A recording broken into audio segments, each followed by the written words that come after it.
In this video, I'm going to share with you an article from the New York Times as to why the Biden campaign and their allies need to be concerned really strongly, if not panicked, as to what is happening right now with Trump.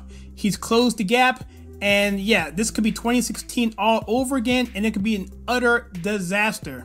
I'm going to rank those 5 things in the way that I feel they should be most worried about it, but quite frankly, they're all pretty bad for them, and they're all very valid points. I'm going to do all this, and we're going to start right now.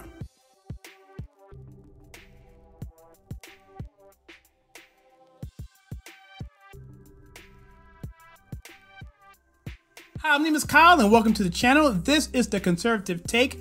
We take culture, TV, movies, and news, and politics, and we filter it to you the right way.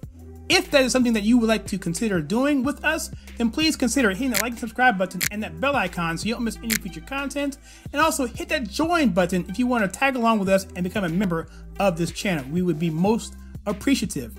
So, with this video, again, the New York Times is coming up to speed with everyone else and what we've been saying on this channel, that the polls cannot be trusted. They cannot be trusted for various reasons. I'll leave a link right here for a video that I did that I go through important reason why the Democrats should be concerned about what's happening right now with the Biden campaign and with Trump. So the 5th reason why the Democrats and Biden in particular should be concerned with what's going on with Trump and his campaign is the fact that they have a debate in 4 days now, as of the taping of this particular video. And we're hearing now that Nancy Pelosi is actually saying, you don't want to debate this guy, right? Well, we'll see what happens.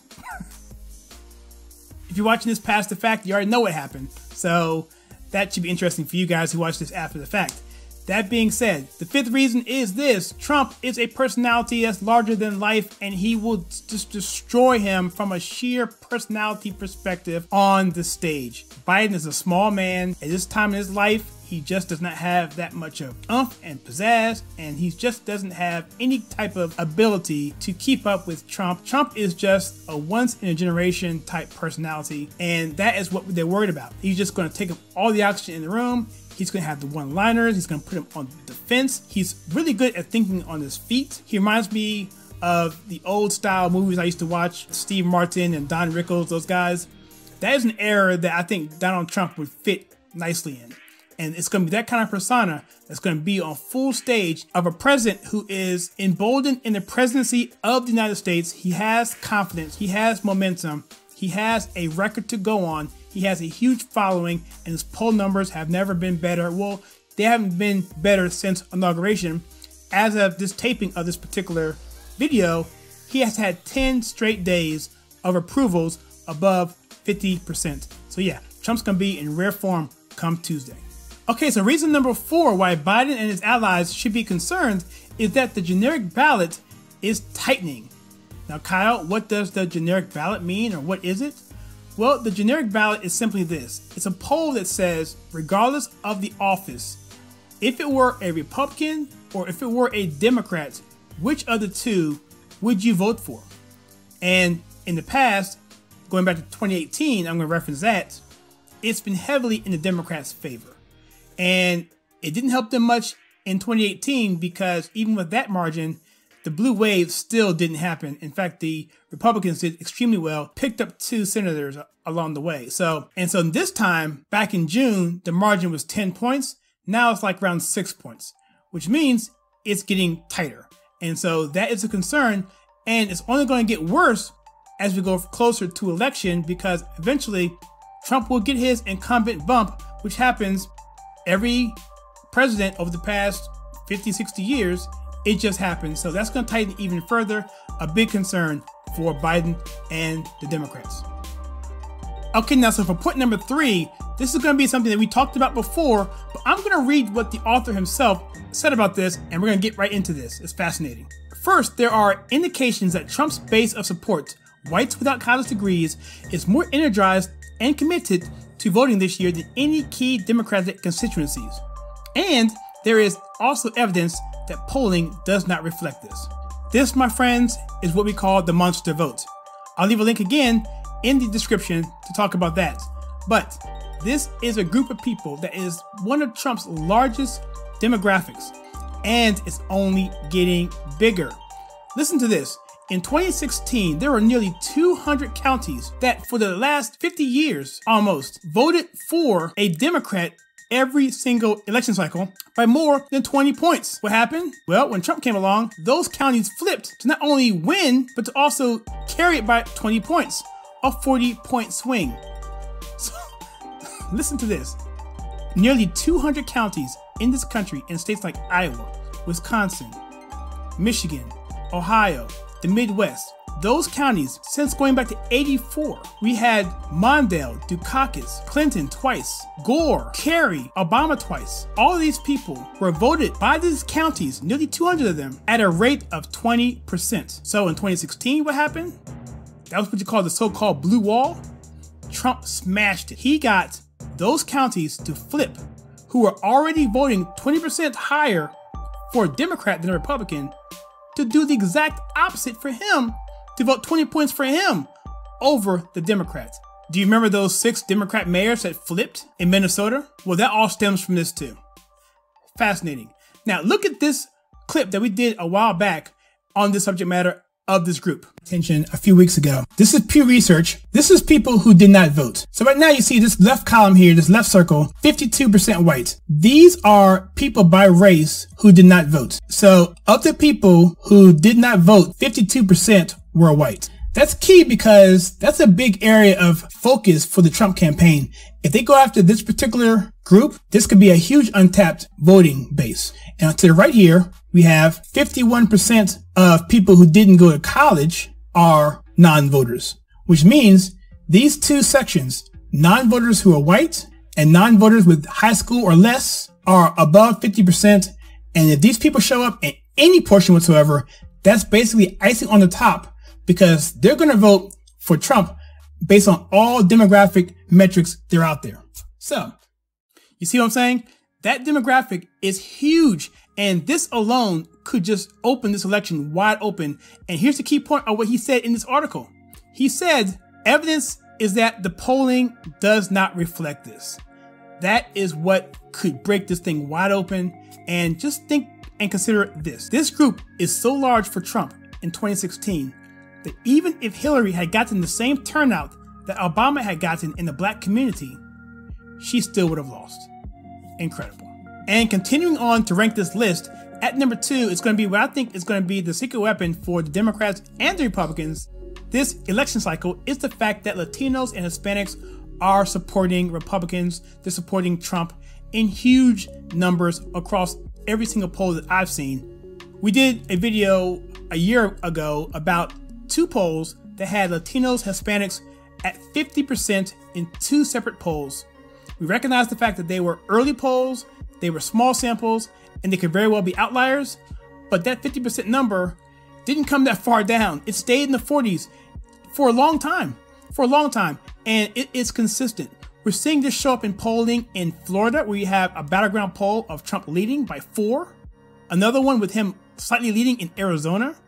And this could only get better and better when you combine that with other things that are happening as well. If you remember a few weeks back where Joe Biden told that reporter that, black people don't have diversity of thought, what he was trying to say was, I'm going to have to work harder at the Latino Hispanic vote because they are more diverse in their thinking.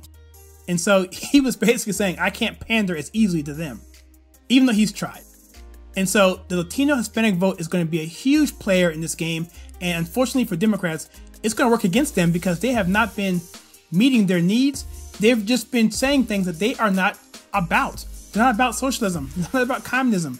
And so that is not something that they want in their lives. So this is a big issue that the Biden campaign needs to be extremely concerned about.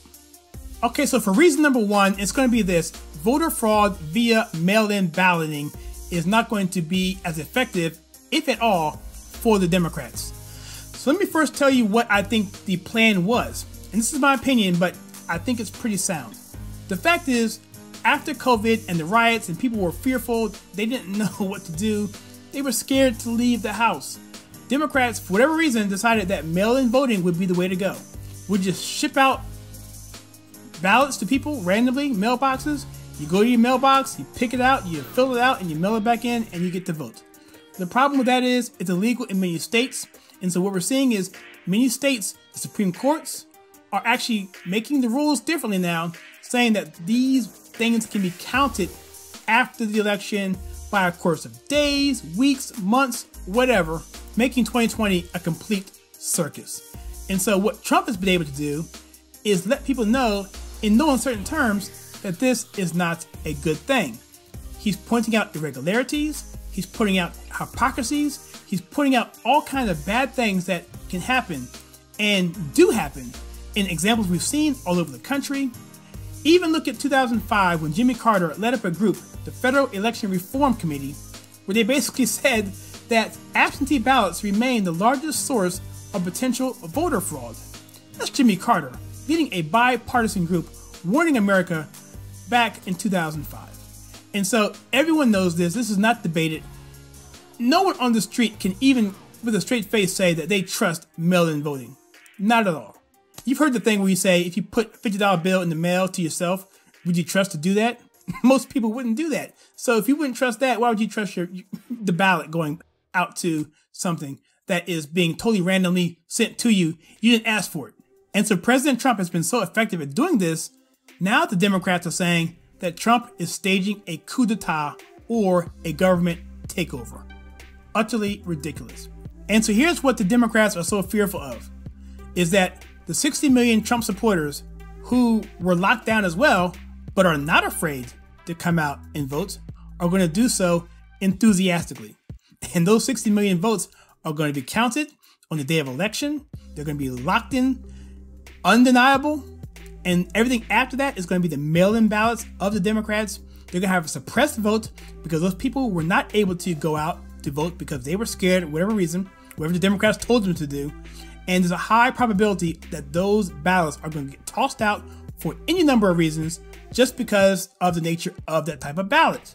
Not only that, any kind of irregularities are going to be challenged over and over and over again all over the country. The Republicans and Trump are prepared for this. They have this on lockdown. And the Supreme Court, as it is now, is going to be in their favor as well.